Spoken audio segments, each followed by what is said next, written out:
al libro de Malaquías. Algunos dicen, cuando los pastores dicen libro de Malaquías, van a hablar de los diezmos. Pero no se preocupe, vamos a hablar mucho más que eso. Libro de Malaquías, capítulo 3 y versículo 13. Vamos a hablar bajo el tema llamado a volver a Dios. Dios nos está llamando para que volvamos a Él, hermano. Usted dirá, pero yo soy cristiano, tengo 5, 10, 15 años de ser cristiano. Bueno, no importa, Dios lo está llamando a Él, nos está llamando a que volvamos a amarlo, a servirle, a honrarlo, a amar esa comunión, esa intimidad, esa gloria de su presencia que muchas veces, hermanos, en el trayecto de la vida cristiana, nosotros vamos dejando en un segundo o tercer plano en nuestra vida cristiana. Así que Dios nos está llamando a volver a Él. Dice la Escritura, capítulo 3, versículo 13 de Malaquías: vuestras palabras contra mí han sido violentas, dice Jehová, y dijisteis, ¿qué hemos hablado contra ti? Habéis dicho, por demás es servir a Dios. ¿Qué aprovecha que guardemos su ley y que andemos afligidos en presencia de Jehová de los ejércitos? Decimos pues ahora, bienaventurados son los soberbios, y los que hacen impiedad no solo son prosperados, sino que tentaron a Dios y escaparon. Entonces los que temían a Jehová hablaron cada uno a su compañero, y Jehová escuchó y oyó, y fue escrito libro de memoria delante de él, para que los que teman a Jehová y para los que piensan en su nombre, y serán para mí especial tesoro, ha dicho Jehová de los ejércitos, en el día en que yo actúe, y los perdonaré como el hombre que perdona a su hijo que le sirve. Entonces os volveréis y discerniréis la diferencia entre el justo y el malo, entre el que sirve a Dios y el que no sirve.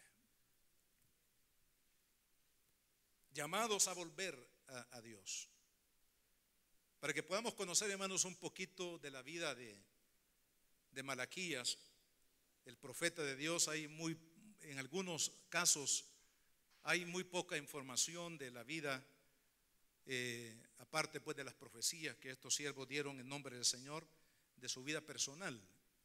En el caso de Malaquías no se sabe mucho. Sí sabemos que el nombre de Malaquías significa mensajero de Dios. Sé que la profecía de Malaquías es un mensaje no de Malaquías, sino es un mensaje de Dios para cada una de nuestras vidas. Este hombre ministró allá por el año 430, 420 antes de Cristo. Fue el último profeta conocido de esa manera del Antiguo Testamento. Entre la profecía de Malaquías y el surgimiento de Juan el Bautista, ya en el inicio del Nuevo Testamento, el nacimiento de Jesús, en ese contexto, hermanos, pasaron más o menos unos 400 años según los entendidos, en los cuales Dios no levantó profeta.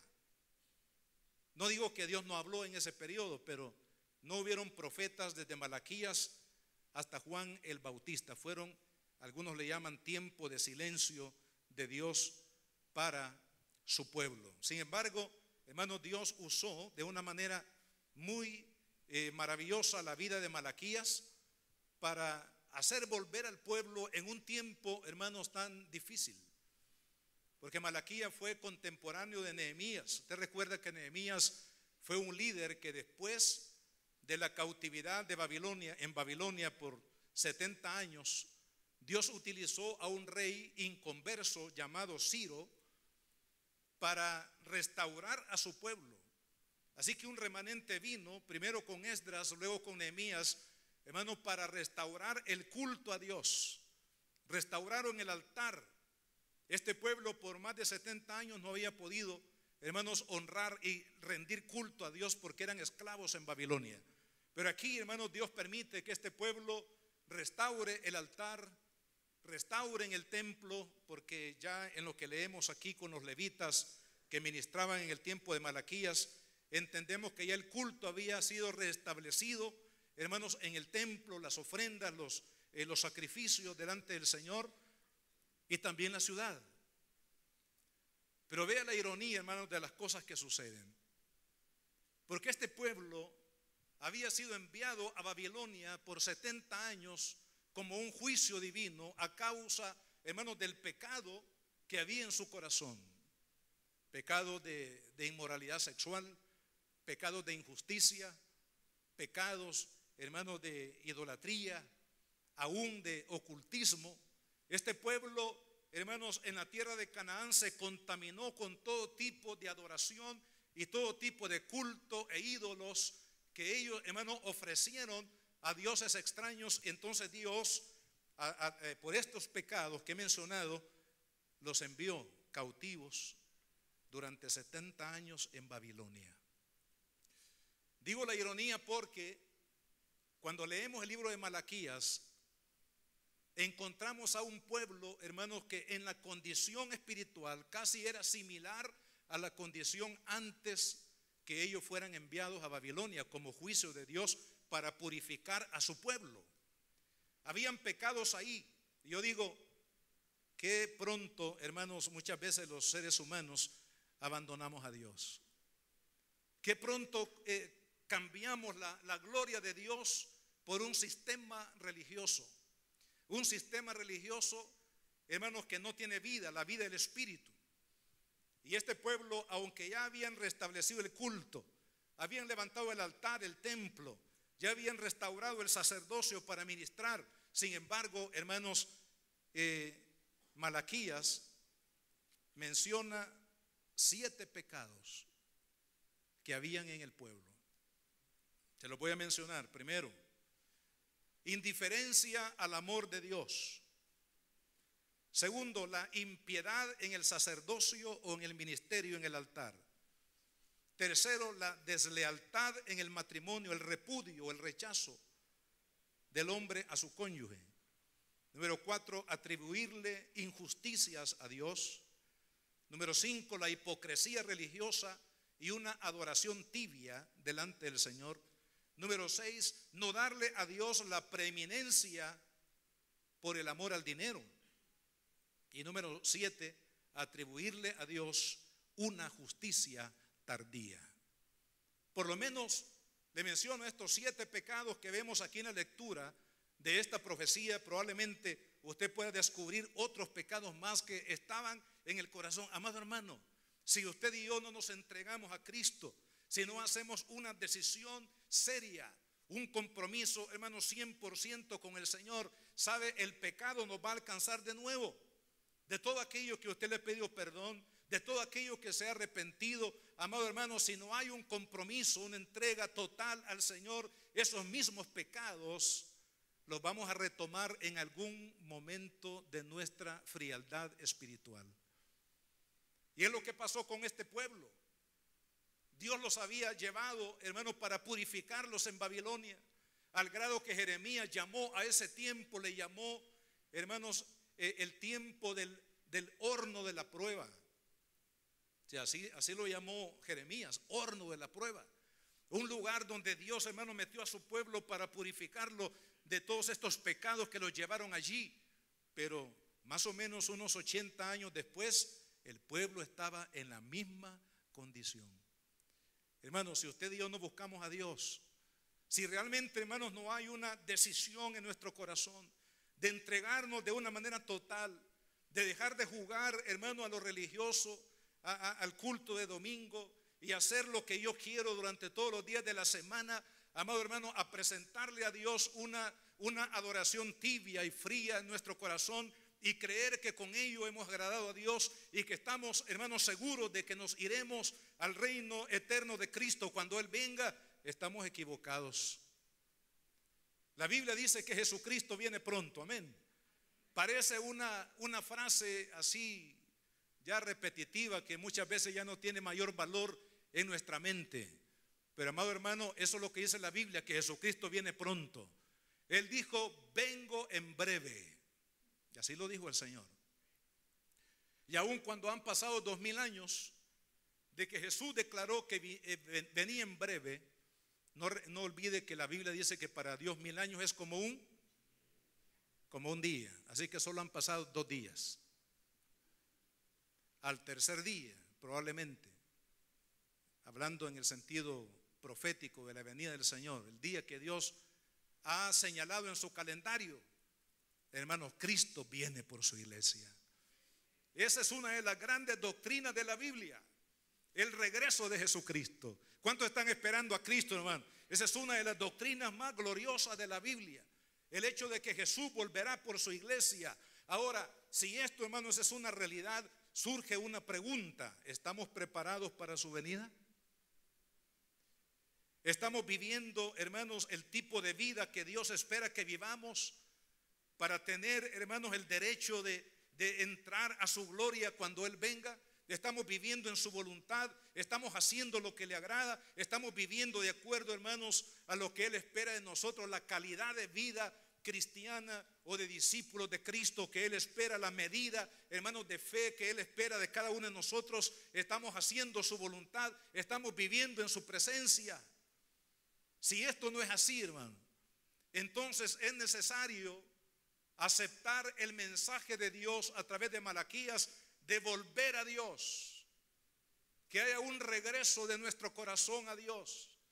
No importa que usted sea cristiano de hace muchos años, pero si no estamos viviendo, hermanos, para la gloria de Dios, estamos viviendo una vida en un rumbo equivocado.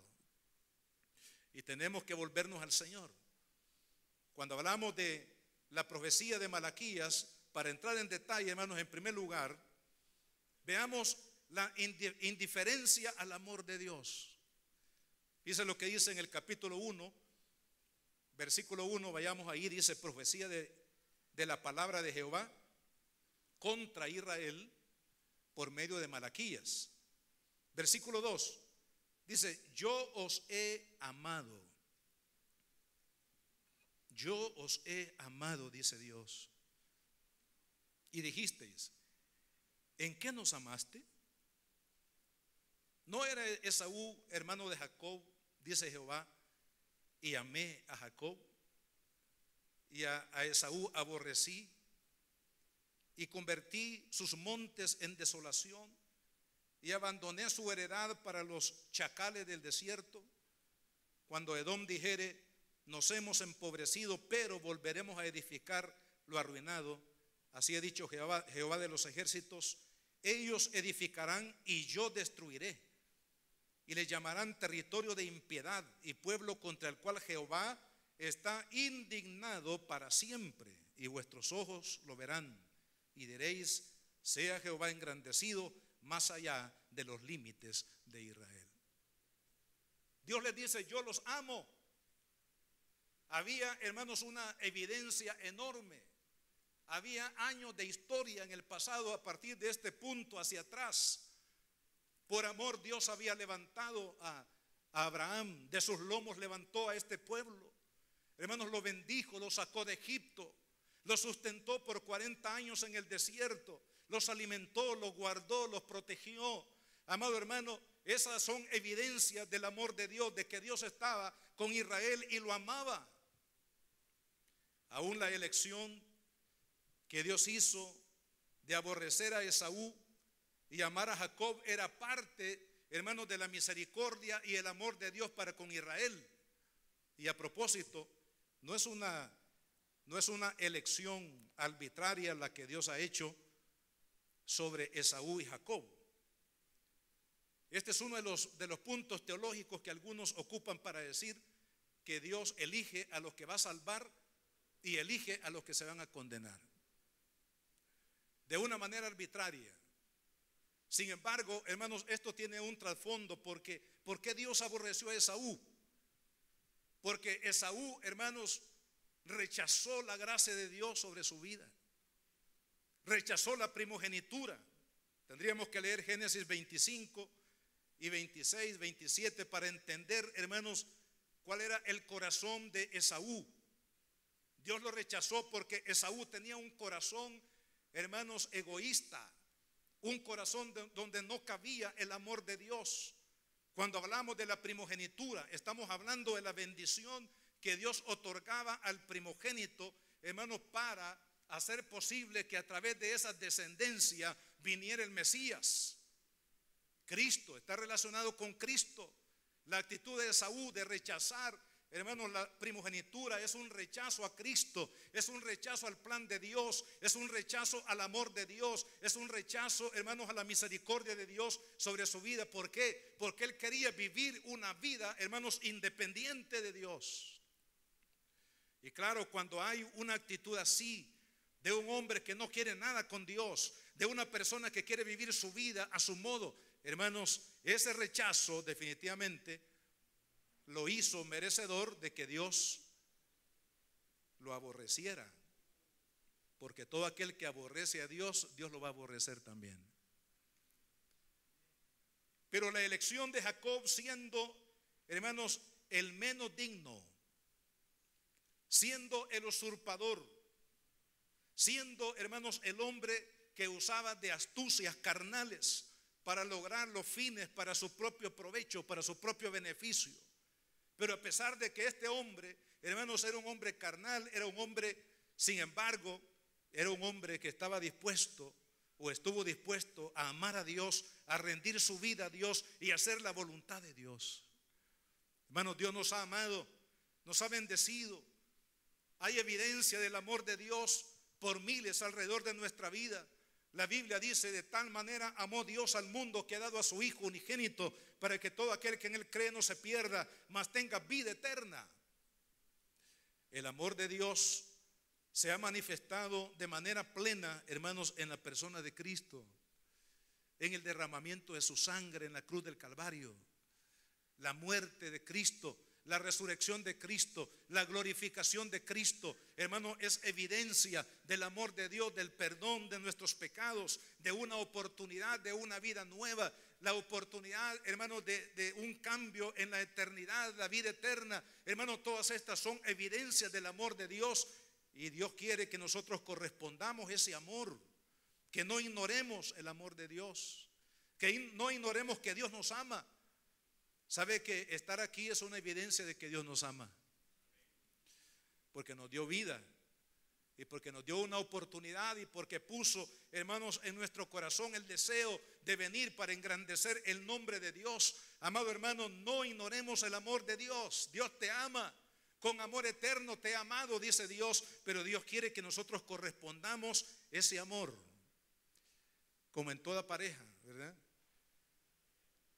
Un hombre o una mujer ama y espera una correspondencia de ese amor que se ha mostrado. De la misma manera Dios, hermano, esperaba que su pueblo correspondiera a su amor. ¿Cómo? A través de vivir una vida que le agradara, a través de vivir una vida de santidad, una vida de fe, una vida de compromiso, una vida de entrega, una vida de servicio. Que todo esto, hermano, estaba ausente del corazón del pueblo porque habían ignorado, hermano, el amor de Dios y no correspondieron la gracia, la misericordia de Dios. Sabe que la salvación no se puede comprar. La salvación ya fue ganada por Cristo. Él, hermanos, nos salvó por su gracia, por su misericordia. Pero eso no quiere decir que cada uno de nosotros como hijos de Dios debemos de corresponder con gratitud, con amor, con servicio, con compromiso, con entrega, con santidad, con fe, hermanos, a aquel que un día nos salvó por misericordia. Esa es la manera como usted y yo tenemos que corresponder al amor de Dios y nunca ignorar, hermanos, que Dios nos ama, que Dios nos ha amado y que Dios nos seguirá amando hasta el final. Segundo, el pecado de no darle la honra a Dios que merece. Dice el versículo 1:6: el hijo honra al padre y el siervo a su señor. Si pues yo soy padre, ¿dónde está mi honra? Y si soy señor, ¿dónde está mi temor? Dice Jehová de los ejércitos: a vosotros, oh sacerdotes, que menospreciáis mi nombre, y decís: ¿En qué hemos menospreciado tu nombre? En que ofrecéis sobre mi altar pan inmundo. Y dijisteis, ¿en qué te hemos deshonrado? En que pensáis que la mesa de Jehová es despreciable. Este pecado está dirigido al sacerdocio, está dirigido a los líderes espirituales de la nación de Israel. Aquí en este caso eran los levitas, los que eran los llamados a ministrar en el altar, los llamados a enseñar la ley, a enseñar la palabra, a traer, hermanos, la luz de Dios a través de la palabra de Dios al pueblo, los que ministraban las ofrendas, la oración, la adoración a Dios, hermanos, en el templo. Pero dice Dios que había en el liderazgo, en el sacerdocio de aquel momento, un menosprecio al nombre de Dios. No había honra a Dios en el culto. Y no solamente en los líderes, sino también en el pueblo. Porque ofrecían a Dios, dice la palabra, ofrendas, hermanos, que estaban enfermos, animales ciegos, animales cojos, animales con defecto. Es decir, lo peor del redil. La gente traía al templo y los sacerdotes que no tenían visión ni compromiso con Dios, no les importaba que la gente trajera este tipo de sacrificios, hermano, al templo, y lo que ellos hacían era presentar esos sacrificios a Dios. Eso quiere decir de que tanto en el sacerdocio como en el pueblo, hermanos, había un menosprecio a Dios, a la presencia de Dios.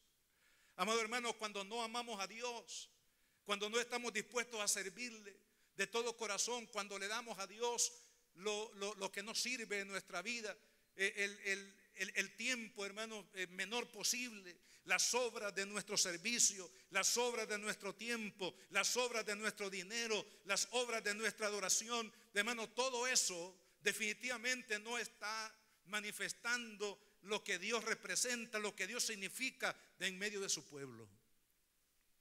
Y eso hay que corregirlo en nuestra vida.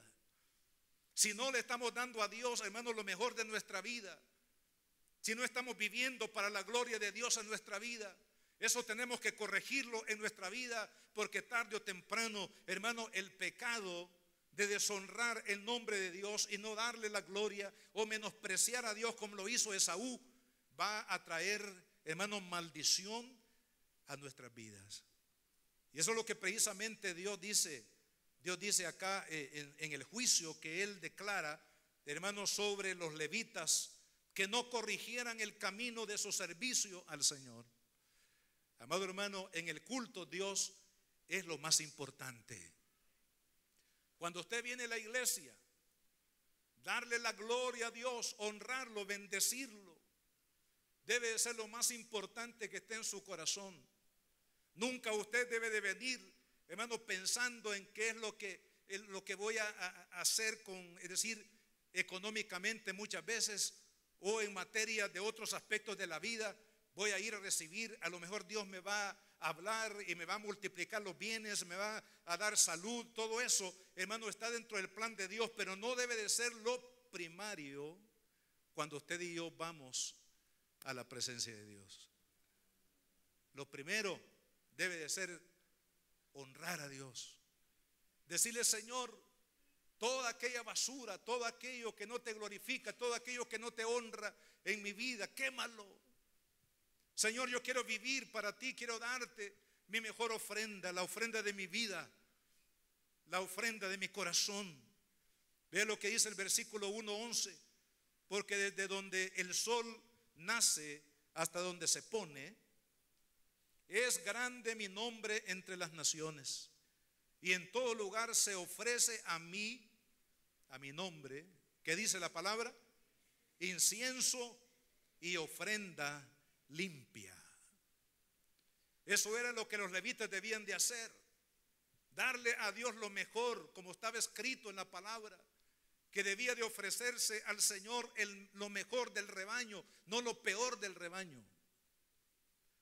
Porque el nombre de Dios únicamente será honrado por aquellos, hermanos, que presentan una vida limpia, que presentan una vida en adoración, que es lo que representa el incienso: adoración, alabanza, gloria, honor a nuestro Dios. El nombre de Dios es grande, y así como es de glorioso el nombre de Dios, así también es la exigencia de Dios para aquellos, hermanos, que lo hemos de glorificar, lo hemos de hacer con limpio corazón. Y dice: porque grande es mi nombre entre las naciones, dice Jehová de los ejércitos. Dice las palabras que aparecen aquí, que de alguna manera nos dicen cuál era la actitud de este pueblo hacia Dios. Por ejemplo, enfermo, las cosas enfermas o deterioradas. Dice también, menciona la palabra profanación en el versículo 12, ofrenda inmunda. Versículo 13, fastidio en el servicio de Dios. En ese mismo versículo la palabra despreciar a Dios. También lo hurtado, lo robado, el engaño, la adoración falsa del versículo 14. Hermano, todo esto definitivamente nos dice que la condición espiritual de este pueblo estaba en bancarrota. Este pueblo realmente no estaba viviendo para Dios, sino que estaba viviendo para sí mismo. Tenían una religión, pero no estaban viviendo para la gloria de Dios. ¿Cuántos hoy en día, amado hermano, tenemos que hacer por el Espíritu Santo y la palabra un examen, un scan en nuestra vida, para que realmente, hermanos, nos demos cuenta cuál es nuestra condición delante de Dios? No lo que la gente dice de nosotros, no lo que la gente ve en nosotros de manera externa, sino lo que Dios ve internamente en nuestro corazón. Si hay inmundicia, si hay profanación, si estamos dando ofrendas enfermas, si estamos, hermanos, dando ofrendas inmundas, ofrendas que no glorifican y exaltan el nombre del Señor, amado hermano, eso no agrada a Dios. Y tenemos que volver al Señor. Dice Dios que el pacto que él había hecho con Leví, que este pacto está muy ampliamente descrito en el capítulo 3 y capítulo 4 del libro de Números. Dios dice: este pueblo, es decir, los levitas, son míos, son pertenencia mía. El levita no podía hacer otra cosa más que vivir para Dios, que vivir para la gloria de Dios, que vivir para el servicio, hermano, y para los propósitos de Dios. Para eso habían sido llamados los levitas. Y los levitas tenían, hermanos, dentro de la bendición de Dios, de acuerdo a lo que menciona aquí el versículo 5, 6 y 7 de este capítulo 2 de Malaquías, tres cosas. Era un pacto que estaba basado en vida y paz. Era un pacto que estaba basado en verdad. Tres elementos importantes: verdad, la paz, y el otro elemento es la vida. Vida, paz y verdad. Eso es lo que Dios, amado hermano, había prometido en su pacto para los levitas. Les voy a dar vida, les voy a dar paz. Ustedes serán llenos de mi verdad, para que a través de mi verdad puedan llevar esa revelación al pueblo. Y es lo que Dios le ha dado a la iglesia. Amado hermano, Dios nos ha dado paz, Dios nos ha dado verdad, Dios nos ha dado también, amado hermano, en su misericordia nos ha revelado la vida. Usted tiene, si usted es de Cristo, usted tiene vida nueva. Usted tiene la vida de Dios, la vida del Espíritu Santo, tiene la paz de Cristo, tiene la paz de Dios, y su vida debe estar, hermano, impregnada de la verdad, porque usted y yo somos mensajeros de la verdad de Dios en el mundo. Pero sabe que esta misión que Dios le había dado a los levitas había sido afectada por la falta de consagración, la falta de entrega a Dios, la falta de honra. Amado hermano, ¿le estamos dando honra a Dios en nuestra vida? ¿Estamos viviendo, hermanos, para honrar a Dios? ¿O estamos viviendo para agradar, hermano, o para engañar a otros con el estilo de vida que otros ven exteriormente de mi vida? ¿O estamos realmente comprometidos a vivir para la gloria de Dios? El que vive para la gloria de Dios va a rechazar el pecado, va a rechazar el espíritu del mundo, como sucedió con Israel en el tiempo pasado. Hermanos, ellos salieron de Egipto, pero el espíritu de Egipto vino con ellos, de tal manera que las primeras de cambio estaban deseando la vida de Egipto, estaban deseando la comida de Egipto, estaban creyendo que era mejor su vida cuando estaban cautivos en Egipto, que era una mentira, era un engaño del diablo, porque el espíritu de Egipto no había salido de ellos. Y de la misma manera hoy en día, hermanos, muchos hemos salido del mundo, pero el espíritu del mundo todavía está en nosotros. Muchos hemos salido, hermanos, hemos aceptado a Cristo como nuestro Salvador, pero no lo hemos hecho Señor de nuestra vida, que es otra cosa. Aceptar a Cristo como Salvador es una cosa, y entregarle la vida a Cristo para que Él sea el Señor, el amo y dueño de nuestra vida, para vivir y hacer su santa voluntad, hermano, ese es otro rollo, que por supuesto cada uno de nosotros tenemos que buscar la honra de Dios, buscar la gloria de Dios, buscar el honor de Dios. ¿Sabe cómo este pueblo estaba deshonrando? No solamente, hermanos, dándole a Dios una falsa adoración, una adoración tibia, sino también quebrantando los principios familiares. Los hombres estaban pidiendo divorcio, apartándose de sus esposas, de la mujer de la juventud, dice aquí, la mujer de tu pacto. Y lo estaban haciendo porque ellos habían puesto su mirada en las mujeres del mundo. Es decir, que la razón por qué, hermano, este pueblo estaba renunciando a los votos de matrimonio no era por otra cuestión. Yo sé que hay muchas situaciones, muchas veces en las que se para un matrimonio, pero en este caso, hermanos, era porque los israelitas, sacerdotes y el pueblo había puesto, hermanos, su mirada en el mundo. Y a lo mejor decían: en el mundo las mujeres son más bonitas, son más atractivas que las mujeres que tenemos nosotros en nuestro pueblo. Esa es una de las trampas del enemigo también hoy en día, con muchos jóvenes o muchos hombres y mujeres, hermanos, que renuncian a una vida familiar de acuerdo a la palabra, en el matrimonio en el caso de los casados, y en la soltería consagrada a Dios en el caso de los que son solteros, hermano, por los apetitos del mundo, por los atractivos que el mundo lanza sobre nuestra vida. Amado hermano, en el nombre de Jesús tenemos que sacar el espíritu del mundo de nuestro corazón. Porque si usted y yo no sacamos el espíritu del mundo de nuestro corazón, vamos a ser, hermanos, presa fácil de todos los pecados que nos van a llevar a una quiebra espiritual impresionante en nuestra vida. Y la otra cosa era el amor al dinero. ¿Sabe por qué este pueblo no le traían a Dios los diezmos y las ofrendas? Porque ellos estaban amando las cosas materiales. Ellos estaban viendo el provecho de sus propias vidas. Estaban ocupados en construir sus casas, en tener todas las comodidades posibles para vivir bien, para vivir en comodidad, y no les importó lo que debían ellos dar a la obra de Dios, para que la obra de Dios pudiera ser prosperada. Entonces Dios viene y le dice, ya en el capítulo 3, ¿robará el hombre a Dios? ¿Y ellos qué dicen? ¿En qué te hemos robado?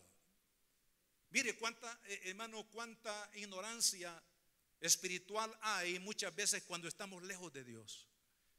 En la medida que usted se aleja de Dios, en esa medida también va a ignorar o va a olvidar o va a quebrantar.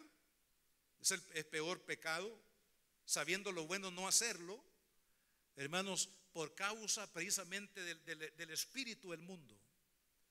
Ellos buscaban su propia gloria, pero no la gloria de Dios. Entonces Dios los exhorta y les dice: traigan los diezmos a mi casa para que haya alimento en mi casa.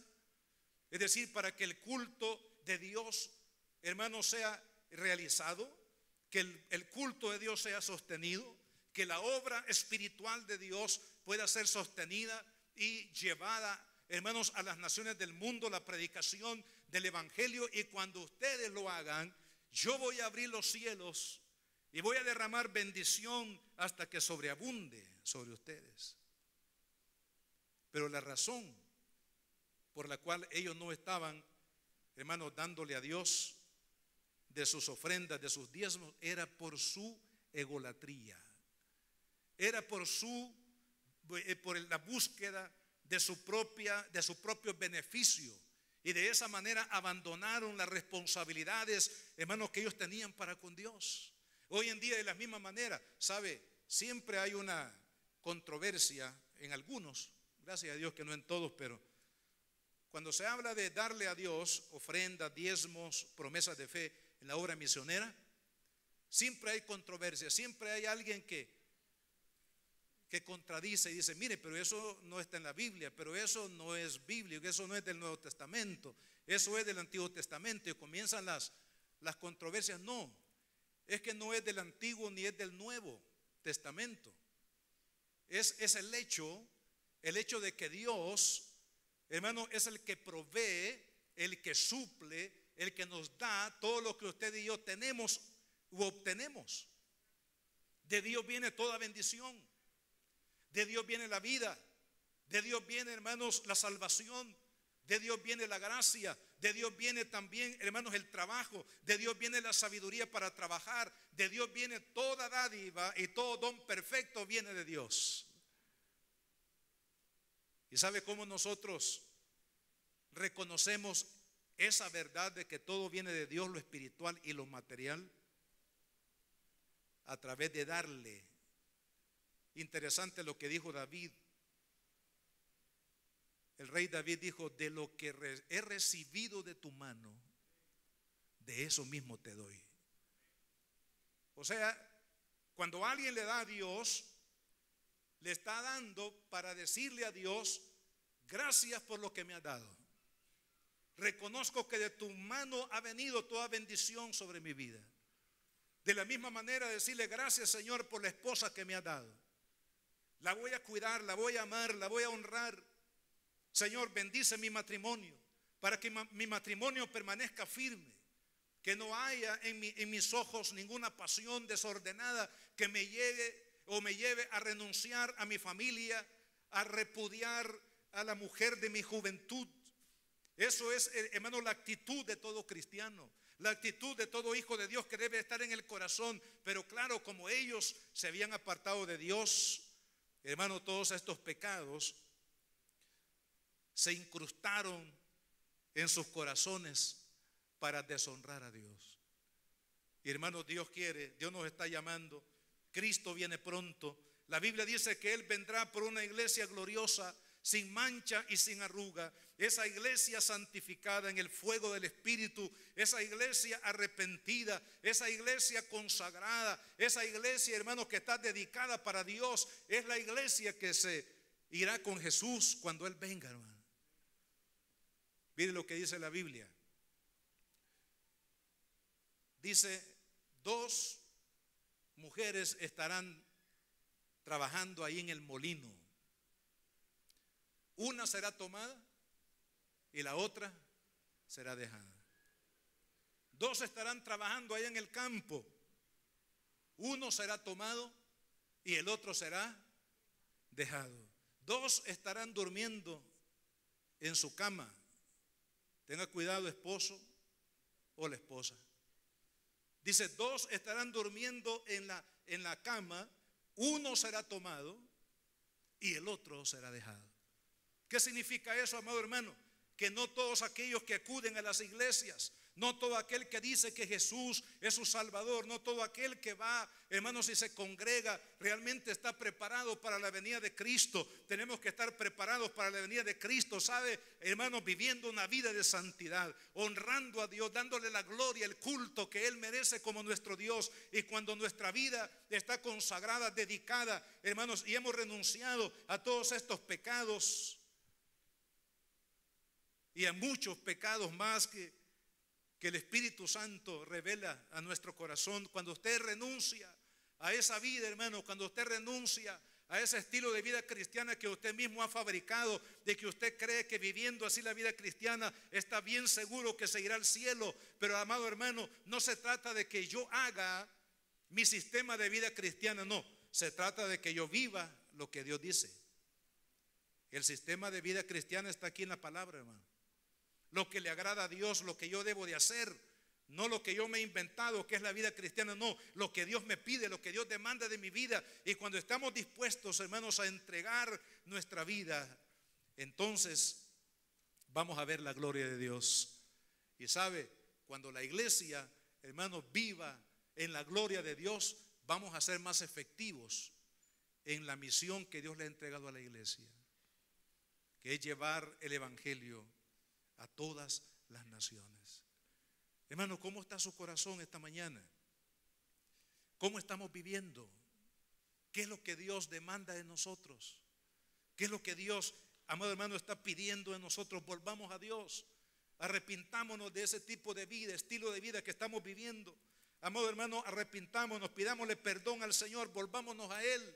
Que Él nos llene, hermanos, de su fuego santo y nos prepare para vida eterna, nos prepare para su venida y para que usted y yo, hermanos, estemos listos para la venida de Cristo. Y cuando la trompeta en el cielo suene, usted esté preparado para recibir al Señor. Pero es necesario que nosotros hagamos un inventario de nuestra vida y permitamos que el Espíritu Santo, hermanos, pueda purificar nuestro corazón y darle a Dios la honra y la gloria que Él merece, no solamente cuando venimos al culto, sino en toda nuestra vida cristiana.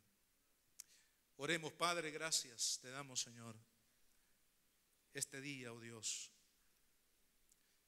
Gracias, bendito Señor, por tu palabra, Padre. Gracias, Señor, porque tú estás llamándonos a ti, oh Dios. Señor, perdónanos porque hemos creído, Señor, que la vida cristiana es la actividad religiosa que hacemos.